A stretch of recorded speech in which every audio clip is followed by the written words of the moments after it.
Hello everyone, welcome to simplified BPSC. So polity के PYQ का series continue करते हुए ये हमारा 5th वीडियो है। फॉर अदर वीडियोस मैं आपको डिस्क्रिप्शन में लिंक प्रोवाइड कर दूंगी। इसके साथ हम लोग स्टार्ट करते हैं। तो सबसे पहले देखिए, ये सब one of the most important topic है क्योंकि ये पार्लियामेंट है। चाहे वो यूपीएससी हो, बीपीएससी हो या यूपीपीसीएस हो, कोई भी हो, स्टेट पीसीएस या यूपीएससी, ये chapter one of the most important polity chapters में आता है। तो सबसे पहले लोकसभा के बारे में जानते हैं। तो what is the minimum age laid down for a person to seek elections to the Lok Sabha. ये आपका 45th बीपीएससी में पूछा गया था। तो इसका आंसर हो जाता है आपका कि देखिए 84th आर्टिकल 84B के अंदर मिनिमम एज आपको बताया है कॉन्स्टिट्यूशन के द्वारा। और मिनिमम एज क्या बताया गया है? 25 ईयर्स है लोकसभा के लिए और 30 ईयर्स है राज्यसभा के लिए। तो मैंने आपको दो फैक्ट्स बता दिए। अब इस बेसिस पे आप आंसर बताएं, 18 ईयर्स होगा, 21 होगा, 25 होगा या नन ऑफ दीज होगा। तो 18 ईयर्स हमारा इलेक्शन का इलेक्टोरल वोट्स देने का एज होता है, 21 पंचायत के लिए होता है, 25 लोकसभा के लिए होता है एंड 30 फॉर राज्यसभा। तो answer is C. In order to be chosen a member of Lok Sabha a person must not be less than the age of. अब लोकसभा में आपको आना है तो कौन सा एज होना चाहिए? देखिए सेम क्वेश्चंस पूछ रहा है, that means it is repeated and it is not further बहुत पहले। ये 64th बीपीएससी में पूछा गया है। Okay, so this is very important. And Lok Sabha के लिए आपको 18, 21, 25, 30 सेम ऑप्शंस भी हैं। सो आपको ऑप्शंस भी याद नहीं करने हैं, तो सेम सी भी ऑप्शन है। तो what is the minimum age for a member of parliament? And MP का मतलब क्या होता है? चाहे वो लोकसभा का हो चाहे वो राज्यसभा का हो। सेम क्वेश्चन को देखिए कितने तरीके से पूछा जा रहा है। और ये क्वेश्चन कब पूछा गया है आपका? ये 2024 का क्वेश्चन है भाई। ये आपका आप ये वाला तो 63rd बीपीएससी का है, ठीक है। मैं अगला वाला 70 का होगा। तो ये देखिए कितना हो जाएगा, ये आंसर सी हो जाएगा क्योंकि आप राज्यसभा या लोकसभा का कहते हैं। तो एमपी के लिए क्या हो जाएगा? 25 ईयर्स हो जाएंगे। ओके, सो चलो, लेकिन बिफोर मूविंग फॉरवर्ड ये आप से रिक्वेस्ट है कि आप लोग सब्सक्राइब करें, चैनल को लाइक करें, शेयर करें। और वो कोई भी टॉपिक अगर कवर करवाना है on a urgent basis, you guys can comment on the sections and we will cover it for sure. Okay, चलो। Minimum age for MP, lower house and minimum age for upper house and president क्या है? तो लोकसभा का हमने क्या देखा है? Lower house मतलब लोकसभा, अपर हाउस राज्यसभा को कहते हैं एंड प्रेसिडेंट का तो इस लोकसभा के लिए क्या है? 25 ईयर्स है, राज्यसभा के लिए 30 ईयर्स है एंड प्रेसिडेंट के लिए 35 ईयर्स होता है, ठीक है। अब ये चीज़ कहाँ प्रोवाइड किया गया है? तो प्रेसिडेंट वाला आपका आर्टिकल 58(1)(b) में है, ठीक है। और ये दोनों जो है आपका ये कहाँ पे है? तो आर्टिकल 84B में है, ठीक है। तो इसके हिसाब से कौन सा ऑप्शन हो जाएगा? 25, 30 एंड 35 वाला option A. Very good. And this has been asked in 78th जो बीपीएससी का री एग्ज़ाम नहीं हुआ आपका, वो उसमें आया था। तो this is very important this time. The state wise allocation of seats in Lok Sabha is based on the 1971 census. Up to which year does this remain intact? ठीक है, ये आपका 47th बीपीएससी का क्वेश्चन है। और इसका देखिए क्या हुआ था ना कि 84th कॉन्स्टिट्यूशनल अमेंडमेंट एक्ट आया। ये कब आया? 2001 में आया। इसने अमेंड किया, किसको अमेंड किया मतलब किसको बदला? तो आर्टिकल 81 सबसेक्शन 3 को, प्रोविजंस को इसने बदला 84th कॉन्स्टिट्यूशनल अमेंडमेंट एक्ट ने। और ये बोला कि जो आपका 2000 का है ना अलॉटमेंट सीट्स का जो होगा वो आपका अमेंड नहीं होगा, ठीक है। वो कब तक अमेंड नहीं होगा? 2026 तक। ये किस तक किस रेफरेंस का रहेगा? 1971 का ही सेंसस पे रहेगा। तो ये क्या होगा इसका आंसर? 2026। ओके, चलिए। और ये क्वेश्चन कब आया था आपका? तो 47th बीपीएससी में आया है। इस बार ये इंपॉर्टेंट हो सकता है क्योंकि ये देखिए 2026 तक वो जो भी एलोकेशंस हुआ है सीट्स का लोकसभा में, वो कब तक वैलिड है? तो 2026 तक है। किस बेसिस पे है? तो 1971 का जो सेंसस में जो टेरिटोरियल हमने कॉन्स्टिट्यूएंसीज बनाई थी और जो सीट्स एलोकेट हुए थे उस बेसिस पे होगा। Okay, the determination of Lok Sabha seats in each state is done by delimitation commission. Okay, until which year has this delimitation been put on hold? तो ये जो डिलिमिटेशन होता है, देखिए डिलिमिटेशन कमीशन जो है ना आपका, ये एक बॉडी है जो कि बताता है कि कॉन्स्टिट्यूंसीज कितनी बड़ी होंगी, कितनी सीट्स उनको मिलेंगे। तो ये आपका ये कब तक होगा, तो सेम क्वेश्चन को ये दूसरे तरीके से इसने प्रेजेंट किया है और ये 67th पीपीएससी में आ चुका है, जो कि 2022 में हुआ था। ठीक है, तो ये 2026 तक आपका डिलिमिटेशन रोक दिया गया है। ठीक है, चलिए question number 7, presently the number of seats of each state in Lok Sabha किस बेसिस पे एलोकेट होता है। सेम क्वेश्चन बार बार पूछ रहा है ये 42nd बीपीएससी का क्वेश्चन है। ठीक है, और ये आपका सेंसस ऑफ 1951, 61, 71 या 81, तो सेंसस ऑफ 1971। ठीक है, सिंपल है, क्योंकि देखिए जो फर्स्ट लोकसभा का इलेक्शन जो हुआ था ना आपका, फर्स्ट लोकसभा, वो कितनी सीट्स के लिए हुआ था, वो 489 सीट्स के लिए हुआ था, जिसमें टोटल 364 सीट्स किसने जीते थे, इंडियन नेशनल कांग्रेस ने जीते थे। ठीक है, और 1969 में आपको पहली बार लीडर ऑफ अपोजिशन को रिकॉग्नाइज किया गया था। ठीक है, तो क्यों, अब ये समझे कि कितना इम्पोर्टेंट है।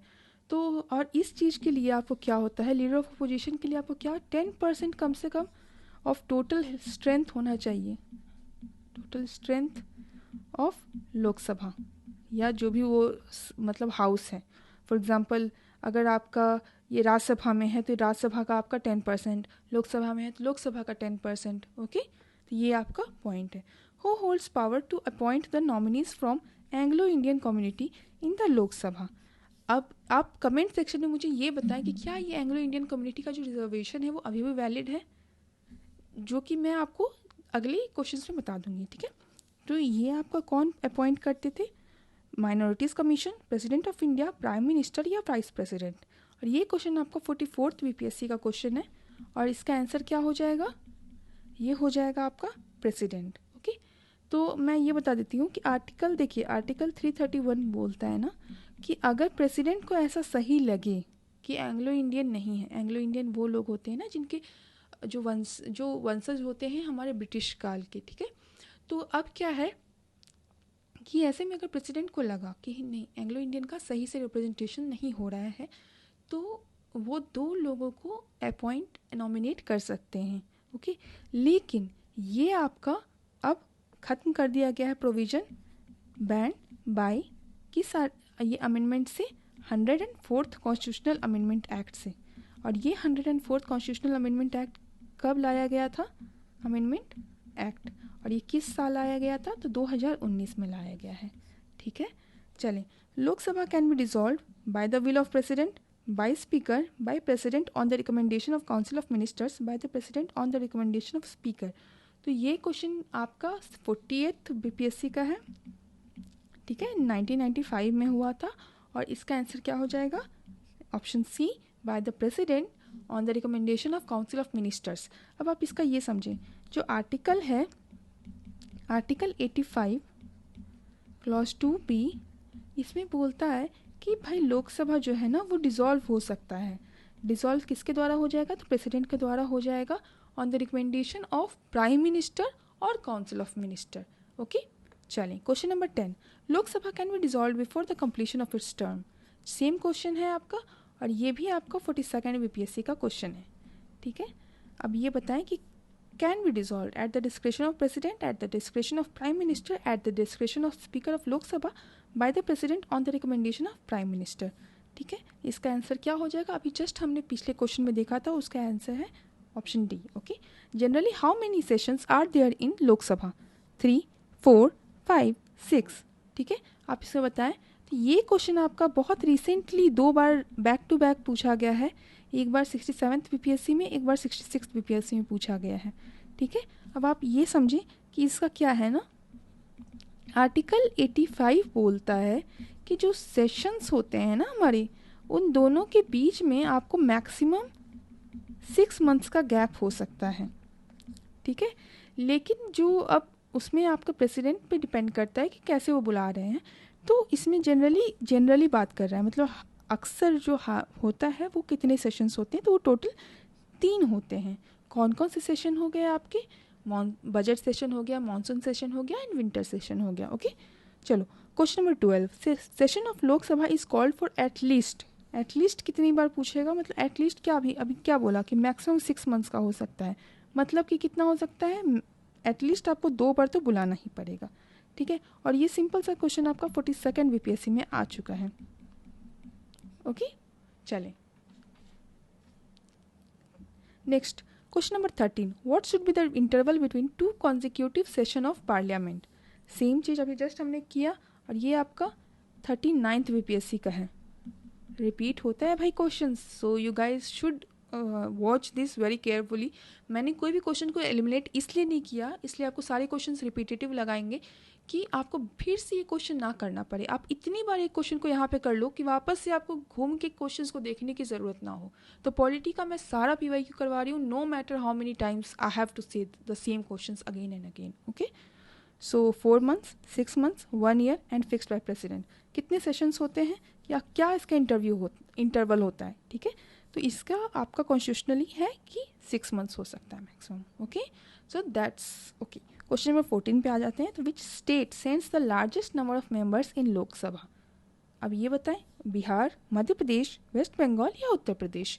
तो देखिए क्या होता है ना कि जो सीट्स हैं हमारे पॉपुलेशन के हिसाब से दिए गए थे। अब आप ये समझें कि इसमें सबसे ज़्यादा किसकी पॉपुलेशन होगी, तो इसमें आपका उत्तर प्रदेश का सबसे ज़्यादा पॉपुलेशन है, और यहाँ से टोटल 80 सीट्स जाते हैं। 80 आपके लोकसभा में मेंबर्स हैं। ओके, बिहार के हैं 40, मध्य प्रदेश के हैं 29 एंड वेस्ट बंगाल के हैं आपके 42। सो इसमें तो पॉपुलेशन वाइज आप कॉमन सेंस लगाएं और क्वेश्चंस बनाएं, सिंपल। तो ये हो जाता है, ये आपका आया है 42nd बीपीएससी में। Question number 15, so long as the representation in Lok Sabha is concern which states rank second and third. थोड़ा सा ये आपको ट्रिकी लगेगा क्योंकि जनरली फर्स्ट लोग याद कर लेते हैं, लेकिन सेकेंड थर्ड याद करना मुश्किल हो जाता है। लेकिन अब हमें ये मुश्किल नहीं होगी क्योंकि अब यहाँ पे हम लोग पढ़ने वाले हैं। तो ये आपका 39th बीपीएससी का क्वेश्चन है, ठीक है। और इसका क्या हो जाएगा, Bihar, Maharashtra, Madhya Pradesh and Tamil Nadu, Madhya Pradesh and Maharashtra, Bihar and Madhya Pradesh. तो हमने यूपी का तो देख लिया था कि 80 सीट्स होते हैं, ठीक है। इसमें महाराष्ट्र का, इसके बाद महाराष्ट्र बहुत पॉपुलस है ना, तो महाराष्ट्र का हो गया 48 सीट्स। वेस्ट बंगाल का जो है, वेस्ट बंगाल वो आपका है 42 सीट्स, जो सेकेंड नंबर पे महाराष्ट्र, थर्ड नंबर पे West Bengal and fourth number पे आपका क्या हो जाता है, बिहार 40 सीट्स, ठीक है। और फिफ्थ भी देख ही लेते हैं, तमिलनाडु हो जाएंगे 39 सीट्स। एटलीस्ट आप टॉप 5 याद रखें। मुझे लगता है कि इसमें आपको ये पूछ सकता है कि बिहार का नंबर क्या है, तो फोर्थ रैंक होगा, 40 सीट्स होंगे। ओके, अब इसमें आप देख लें कौन सा सेकंड है, तो आपका महाराष्ट्र है, और थर्ड कौन सा हो जाएगा, वेस्ट बंगाल। इसमें कोई ऑप्शन ही नहीं है, इसलिए इसको क्वेश्चंस हटा दिया गया था बाद में। सो हमने क्वेश्चंस बिना बस नॉलेज के लिए देख लिया है। Okay, a candidate of Lok Sabha poll loses his security amount if he does not get. तो देखो आप क्या होता है ना, जब भी कैंडिडेटसी के लिए आप अप्लाई करते हो ना, तो यू हैव टू मतलब आपको सबमिट करना पड़ता है पैसे, ताकि आप ये दिखाओ, ये डिपॉजिट करके आप एक बैंक में एज पर द इंस्ट्रक्शंस, ये दिखाने के लिए कि आप सीरियस हो about the election and you are just not, आप रिसोर्स वेस्ट करने के लिए वहाँ पे नहीं आए हो। लेकिन अगर हर कोई ऐसे करने लगे तो बहुत मुश्किल हो जाएगा। इसलिए हमारे मतलब ये इलेक्शन कमीशन के द्वारा ये निर्धारित किया गया है कि अगर आप इतने वोट्स नहीं ला पाते हो तो हमारा आपका पैसा रिफंड नहीं होगा, ठीक है। तो कौन सा है इसका, तो अगर 1/6 से ज़्यादा आपका नहीं आता है, ठीक है, वोट्स देखिए ऑफ वैलिड वोट्स। अब मानो 180 वोट्स पड़ा, एक कॉन्स्टिट्यूंसी है जहाँ पे लोग हैं बहुत कम, 180 वोट्स हैं मात्र। अब वो उसमें से मतलब मानो 200 ही हैं, लेकिन 20 वोट इनएलिजिबल हो गया है, डिस्क्वालीफाई हो गया है। 180 वैलिड वोट्स हैं जो कि लोग दिए, जिनको सही समझा गया। उसमें से अगर आपको 30 वोट भी नहीं आ पाए हैं, आप मानो 20 पे रह गए या 10 वोट्स पे रह गए, तो आपका सिक्योरिटी अमाउंट ख़त्म हो जाएगा, आपको नहीं मिलेगा। ओके, तो अब हम लोग को ये बात पता है, ठीक है। Okay, first general election of Lok Sabha was held in, किस साल हुआ था, 1949, 52, 50 या 54। तो फर्स्ट जनरल इलेक्शन जो हुआ था ना आपका, वो आपका किस डेट को हुआ था, 25 अक्टूबर 1951 से लेके 21 फेब 1952 के बीच हुआ था, ठीक है। और ये टोटल कितने सीट्स के लिए हुआ था? 489 सीट्स के लिए हुए थे, ओके। और स्टार्ट कब हुआ था? इनफैक्ट सेशन जो फर्स्ट लोकसभा का सेशन जो हुआ था वो स्टार्ट हुआ ही था आपका 13 मई 1952। अब इससे आप आंसर देख सकते हैं ऑप्शन बी, ओके। सिंपल सा question, 42nd BPSC. Question number 18, 9th Lok Sabha was dissolved on.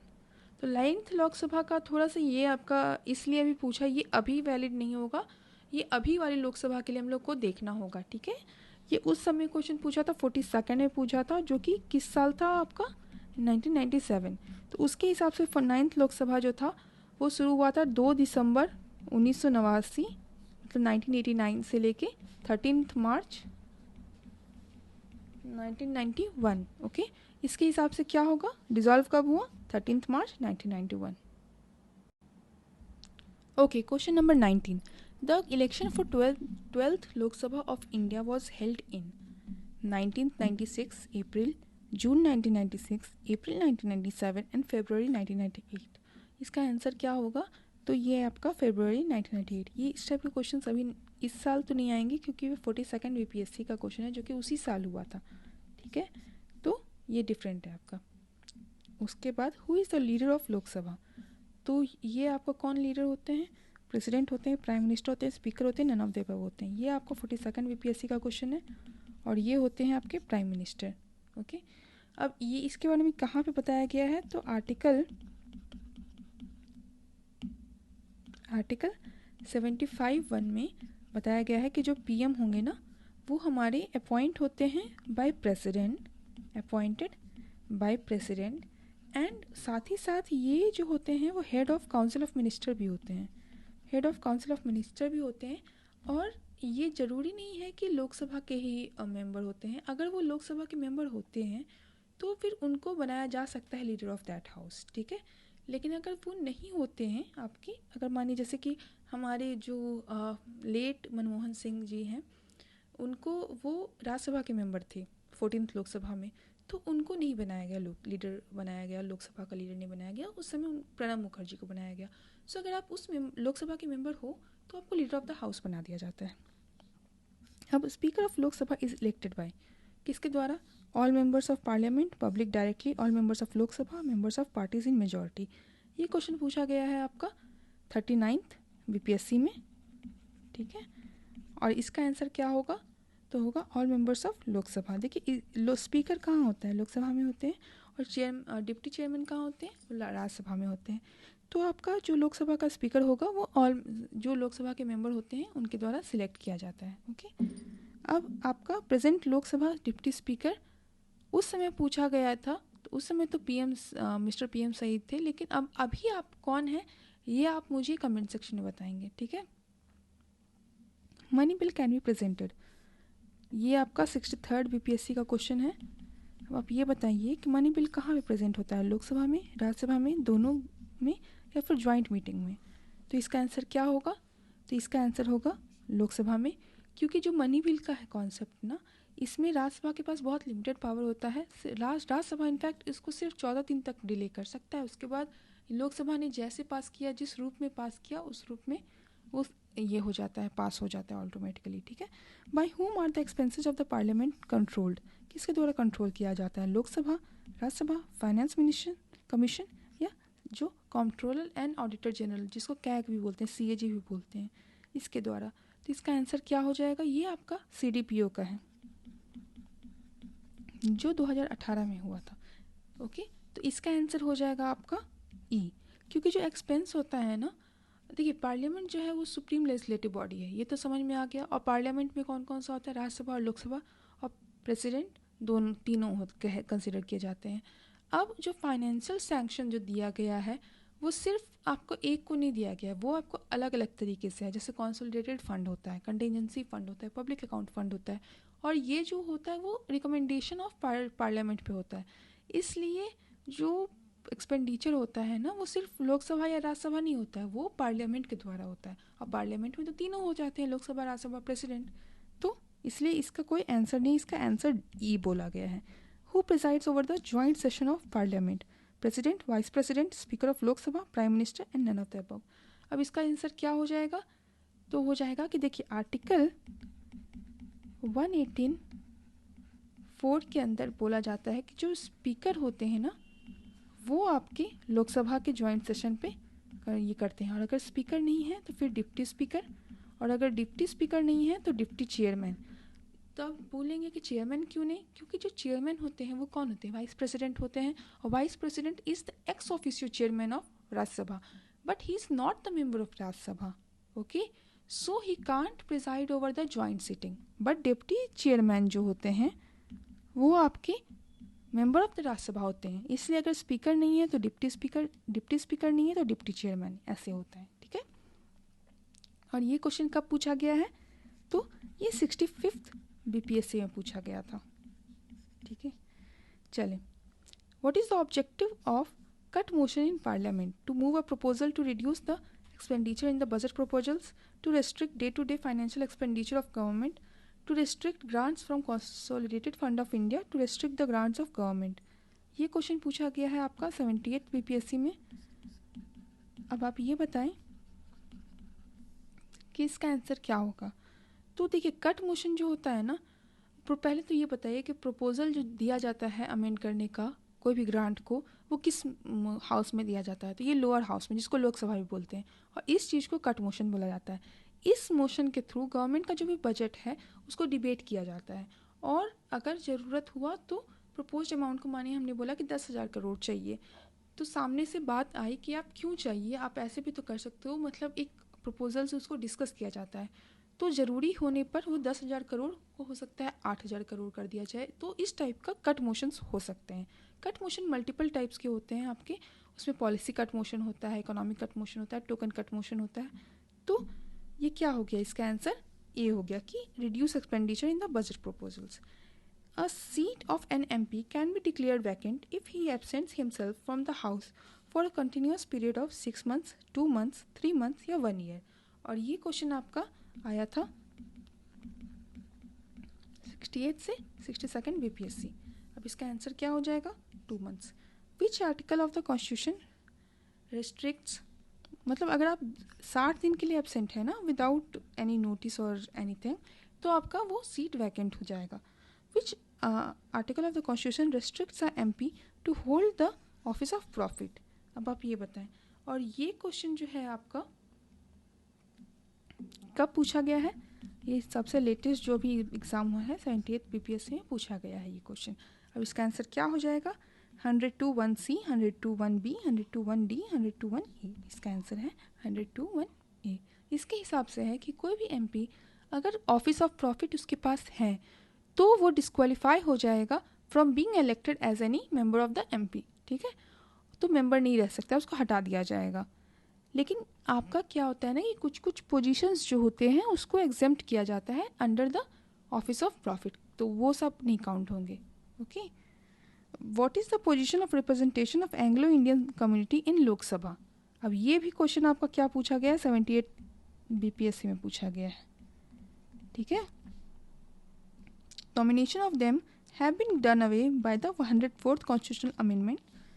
2 Anglo-Indians are nominated by the president. They are nominated as per the population. 1 Anglo-Indian is nominated by the president. तो ये क्या अभी position पूछ रहा है, मतलब अभी क्या है? तो हमने क्या देखा था अभी जस्ट कुछ क्वेश्चंस के पहले हमने देखा था कि 104th कॉन्स्टिट्यूशनल अमेंडमेंट एक्ट जो है, जो कि 2019 में आया था, उसके अंदर जो नॉमिनेशन था उसको ख़त्म कर दिया गया है। तो आंसर ए हो जाएगा। इसके साथ हमारा सेक्शन 1 लोकसभा का सारा खत्म होता है एंड हम लोग अब राज्यसभा पे स्विच करते हैं। ओके, तो Rajya Sabha consist of 280 members of which 20 members are nominated by the President of India, 275 members of which 18 members are nominated by the President of India, 250 members of which 12 members are nominated by the President of India, and 254 2 members जिसमें से 12 members nominated by President of India। अब ये questions आपका 53rd से 55th BPSC में पूछा गया था, जो कि 2011 में हुआ है, और इसका आंसर क्या हो जाएगा? 250 मेंबर्स जिसमें से 12 लोग जो हैं वो nominated by the president of India हैं। ओके, अब मैं इसका अगर कॉन्स्टिट्यूशनल प्रोविज़न बताऊं तो आर्टिकल 80 के अंदर बताता है कि जो सीट्स आपके राज्यसभा में होंगे उसके मेंबर्स कितने होंगे। अब इसके हिसाब से बोला जाता है कि जो काउंसिल ऑफ मिनिस्टर्स होंगे ना, वहाँ पे जो काउंसिल ऑफ स्टेट्स के जो लोग होंगे, काउंसिल ऑफ स्टेट्स बोला जाता है इनको, काउंसिल ऑफ स्टेट्स जो होंगे उसमें 12 पीपल जो होंगे नॉमिनेशंस होंगी, जिसके जो कौन करेगा वो nominated by president. Okay, and बाकी जो 238 होगा वो आपका स्टेट्स से आएगा। ओके, चलो, of the following statement which one is not correct? The Rajya Sabha is powerless in money matters, not correct पूछा है। पहले तो नॉट पे ये दिमाग तुरंत चला जाना चाहिए हमारा, और ये रिसेंट है, 68 बीपीएससी में पूछा गया है। The Rajya Sabha is powerless in money matters, money bill is introduced in Rajya Sabha, Rajya Sabha has to pass the money bill within 14 days after it has been passed by the Lok Sabha. Rajya Sabha may pass or return the money bill with some recommendation of the Lok Sabha. तो इसका क्या answer होगा? इसका हो जाएगा आपका answer, देखिए money bill कभी भी राज्यसभा में इंट्रोड्यूस नहीं होगा, ये हमेशा ही लोकसभा में होगा। ठीक है, तो इसका आंसर आपका सिंपल बी होगा।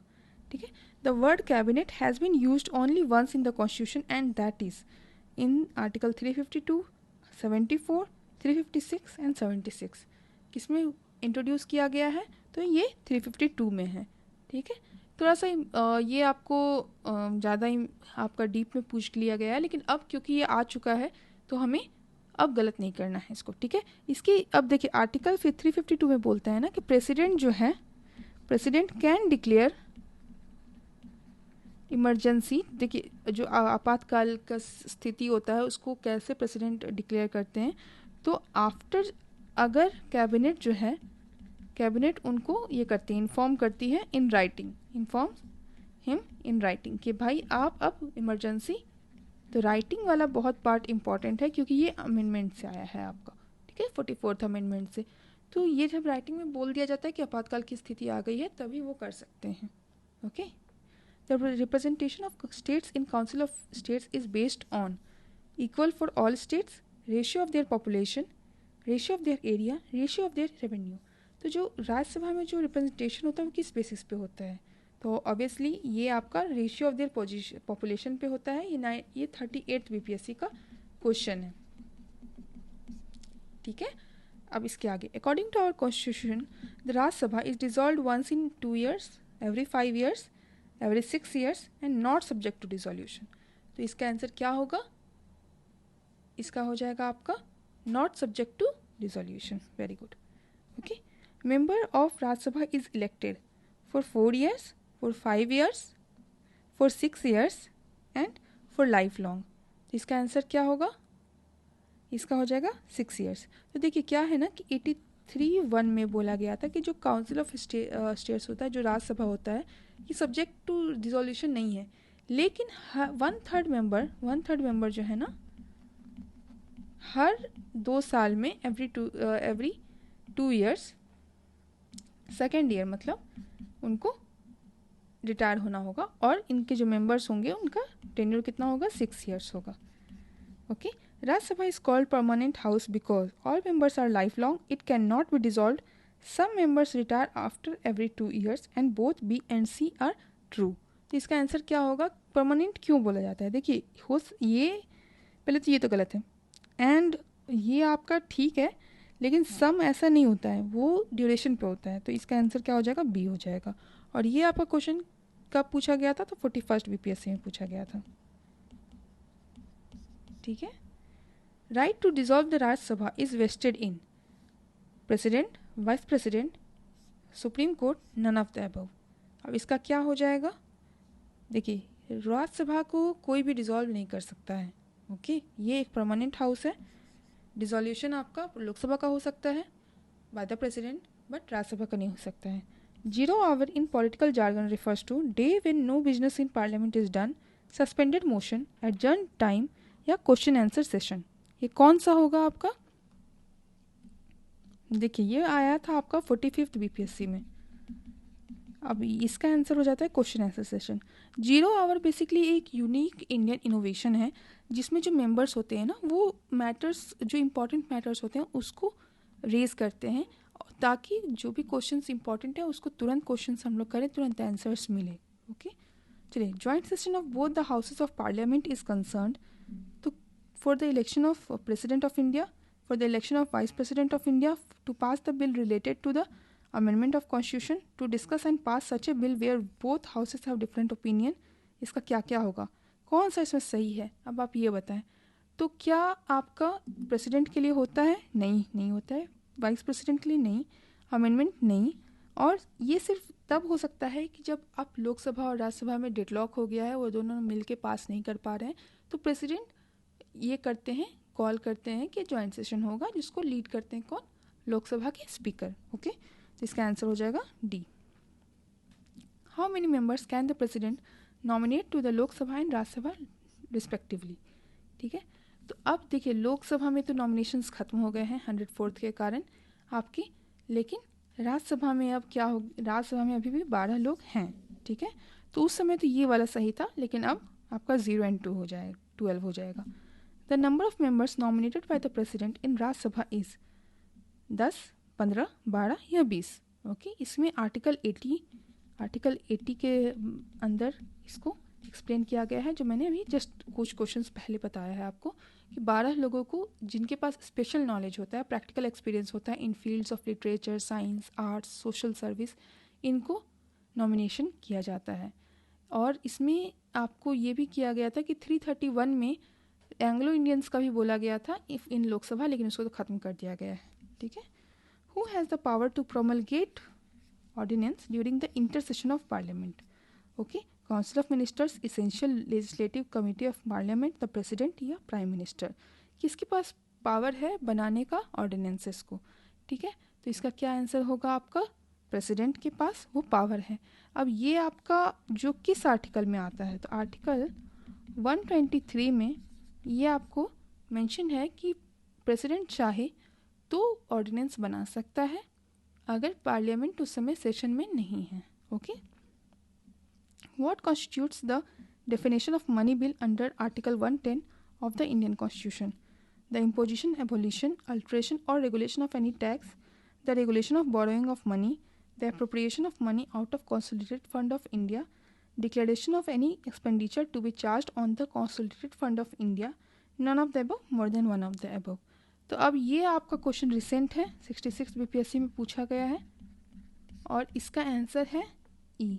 अब ऐसा क्यों है? देखिए आर्टिकल 110 जो है ना आपका कॉन्स्टिट्यूशन ऑफ इंडिया, पहली बात कि इसमें जो बिल होता है वो मनी बिल तभी होता है जब उसमें आपका ये भी होता है, आपका ये भी है, एप्रोप्रिएशन भी है, तो मतलब मोर than one of the above का है, इसलिए आपका इसमें ये ऑप्शन आ जाता है।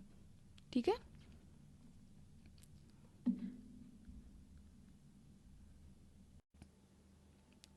चलो अब नेक्स्ट सेक्शन करते हैं parliamentary committees and acts. Okay, तो vote on account is meant for vote on report of CAG CAG to meet unforeseen expenditure, appropriating funds pending passing of budget या बजट, या फिर none of the above, more than one of the above.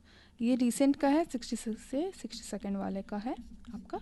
अब इसका क्या हो जाएगा, तो देखिए वोट ऑन अकाउंट जो है ना वो तब प्रेजेंट किया जाता है जब गवर्नमेंट के पास टाइम नहीं है कि फुल बजट वो पास हो जाए और पैसे निकल जाएं, तो हम लोग कुछ पैसे निकालने के लिए to run the administration of the country. जैसे देखिए क्या था पहले कि फेब लास्ट में बजट प्रेजेंट होता था और फिर अप्रैल तक सब कुछ पैसे उनको अप्रोप्रिएट हो जाना वॉज वेरी डिफ़िकल्ट।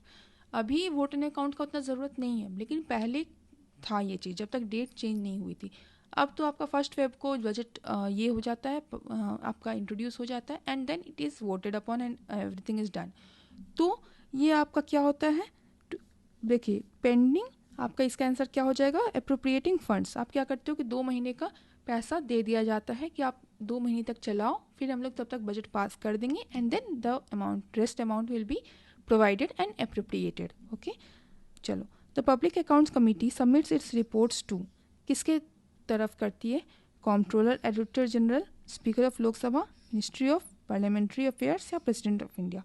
तो जो पैक है जो पब्लिक अकाउंट कमेटी है, ये आपका पब्लिश करता है रिपोर्ट टू स्पीकर, ठीक है, तो बी हो जाएगा। और ये कब पूछा गया था, तो 53rd से to 55th बीपीएससी जो हुआ था उसमें पूछा गया है। Okay, which of the following is a parliamentary committee relating to the delegation of power to make rules and regulation of the executive? Committee on executive legislation, committee on subordinate legislation, committee on administrative legislation and committee on delegated legislation. तो इसका क्या हो जाएगा answer आपका? अब समझ लीजिए कि देखिए regulation of rules and regulation of executive को हमको डेलीगेट करना है पावर, तो इसके लिए क्या चाहिए, हमें सबॉर्डिनेट लेजिस्लेशन चाहिए, ठीक है। अब देखिए क्या होता है ना कि कमेटी ऑन सबॉर्डिनेट लेजिस्लेशन जो होता है 15 मेंबर का कमेटी होता है, जो कि बताता है कि कैसे चीज़ों को हम लोग बांट बांट के काम करेंगे, ठीक है। और ये आपका 67 बीपीएससी का है। अगर आपको पार्लियामेंट्री कमेटीज़ पे एक अलग से वीडियोस चाहिए, you guys can comment and I will bring a video on that topic. Okay, what is the object of cut motion? अभी just हमने कुछ देर पहले भी देखा था, to put check on policies of government, to stop the functioning of ruling party, to move a proposal to reduce expenditure in budget proposals, rejection of complete financial dealings of government. तो इसमें क्या हो जाएगा, C. Okay, और ये आपका कब पूछा गया है, 66 बीपीएससी में। चलें, under which article of Indian Constitution the annual financial statement is necessary to be laid before the Parliament? 113, 114, 112 या 111? ठीक है, तो देखिए आर्टिकल 112 जो है ना, उसके अंदर बोला जाता है कि आपको एक एनुअल फाइनेंशियल स्टेटमेंट को ज़रूरी है पब्लिश करना। ओके, अब next section is section 4, parliamentary acts and reorganisation. अब आप ये बताएं कि इंडिपेंडेंस के बाद किस ईयर में इंडियन स्टेट्स को लिंग्विस्टिक बेसिस पे रीऑर्गेनाइज किया गया था, ठीक है।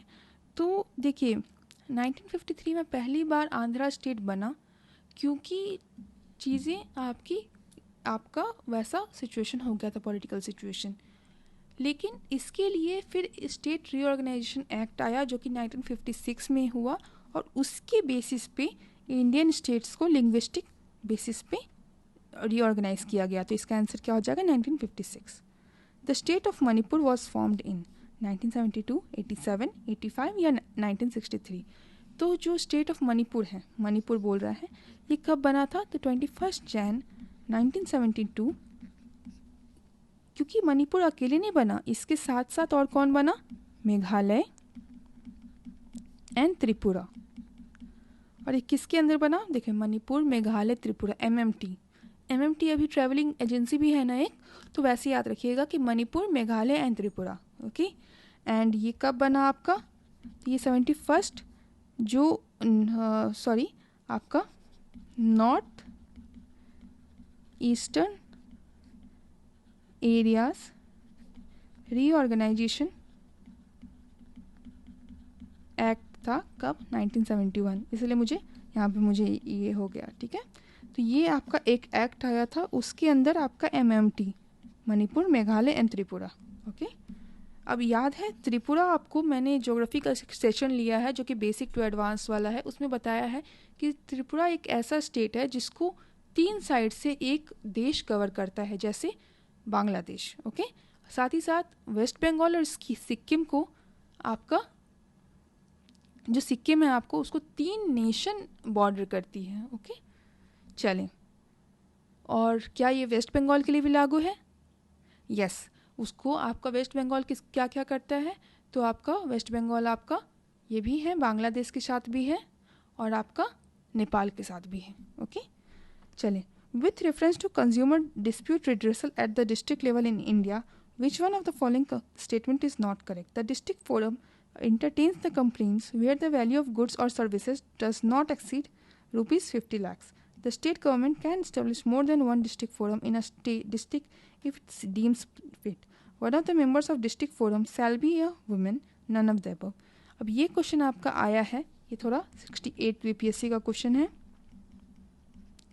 और ये कंज्यूमर डिस्प्यूट रेड्रेसल पे है। इसका आंसर आपका नन ऑफ द अबव होगा, क्योंकि इसका क्या है कि देखिए क्या होता है ना, जो सेंट्रल गवर्नमेंट है नोटिफाई करती है कंज्यूमर प्रोटेक्शन रूल्स, जो कि 2021 में है। अब इसके हिसाब से जो डिस्ट्रिक्ट कमिश्नर होंगे ना, उनके पास ये जुरिस्डिक्शन होगा कि वो कंप्लेंट्स को ले सकते हैं, बस वो 50 लाख से कम होना चाहिए, ठीक है। अब इसमें हो जाएगा, लेकिन जब डिस्कस करते हुए स्टेट कमीशंस को, इनके पास ये भी जुरिस्डिक्शन होगा कि जहाँ पे 50 लाख से ऊपर हो लेकिन वो 2 करोड़ से नीचे हो।